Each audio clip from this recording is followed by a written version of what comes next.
बोलने का मौका दिया। कुछ दिनों पहले हम राम मनोहर लोहिया अस्पताल गए थे। पुलिस लाठीचार्ज में घायल दिल्ली की उस छात्र की स्थिति जानने के लिए जो आईसीयू में अपनी जिंदगी की सबसे बड़ी लड़ाई लड़ रही है। हमसे कुछ ही समय पहले आदरणीय स्वास्थ्य मंत्री जी श्री जेपी नड्डा वहां गए थे और उनसे कुछ समय पहले अन्य नेता भी गए। जब तक हम वहां पहुंचे, उस लड़की की मां नेताओं के आने जाने से गुस्से में थी। हाँ? सुन लीजिए, सुनिए, किसी की पीड़ा का मजाक नहीं उड़ाते। कोई भी हो, किसी की पीड़ा का मजाक नहीं उड़ाते।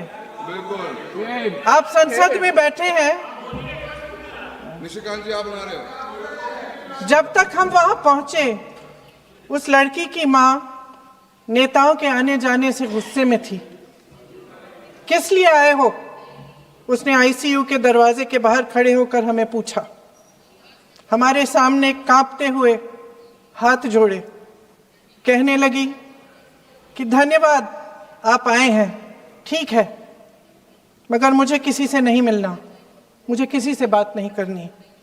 महोदय, उस मां की पीड़ा से उसका पूरा शरीर कांप रहा था, लेकिन उसने दृढ़ आवाज में कहा, सुबह से बड़े बड़े लोग यहां आ रहे हैं, एक के बाद एक वीडियो बना रहे हैं। वह भी आए जिन्होंने मेरी बेटी का ये हाल किया है। किस लिए? उसने हमसे पूछा। किस लिए? मेरी बेटी की बलि तो चढ़ गई है, लेकिन उसे कुछ भी हो जाए तो मैं उसके लिए अपने आप लड़ूंगी। मुझे किसी की मदद नहीं चाहिए, मैं अकेले लड़ लूंगी। महोदय, शायद मुझे यहाँ खड़े होकर सबके सामने ये बात नहीं कहनी चाहिए, मगर उस माँ की गुहार ने मुझे शर्मिंदा किया। उसके दिल के टूटने की वो आवाज जो अस्पताल की दीवारों से में गूंज रही थी, मेरे मन में अभी भी गूंज रही है। इसलिए उस माँ की इजाजत लिए बिना मैं आपके द्वारा आदरणीय प्रधानमंत्री महोदय जी और आदरणीय गृह मंत्री महोदय जी से पूछना चाहती हूँ कि क्या जरूरत थी एक मासूम बच्ची पर इस तरह दमन करने की? क्या जरूरत थी उन छात्रों पर आंसू गैस चलवाने की, उन पर लाठियां बरसाने की, उन पर वाटर कैनन्स चलवाने की? क्या जरूरत थी उन नौजवान लड़कियों को जलील करते हुए उनके कपड़े फाड़ने की, उनको बेरहमी से गंदी तरह पिटवाने की? देश के युवाओं पर पैलेट गन्स और AK-47 चलवाने की क्या आवश्यकता थी? क्या वे आतंकवादी थे? क्या आतंकवादी हैं? टेररिस्ट हैं? हाँ, कांग्रेस बोल रही है। हाँ, कांग्रेस बोल रही है। जवाब दीजिए, जवाब दीजिए। कांग्रेस बोल रही है, जवाब मांग रही है, जवाब दीजिए।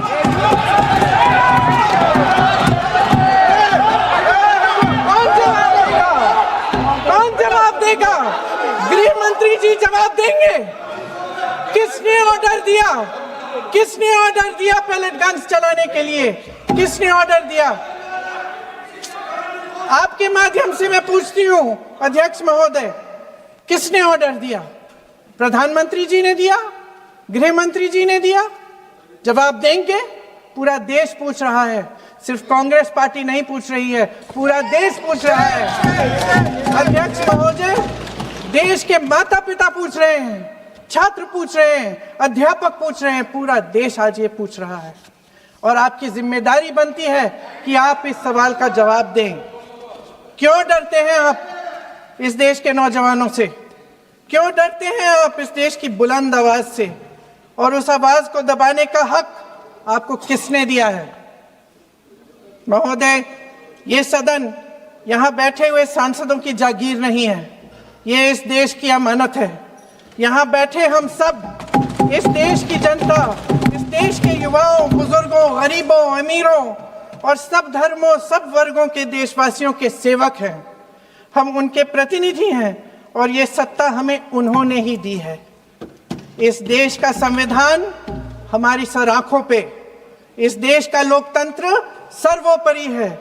इसे ध्वस्त करना पाप है।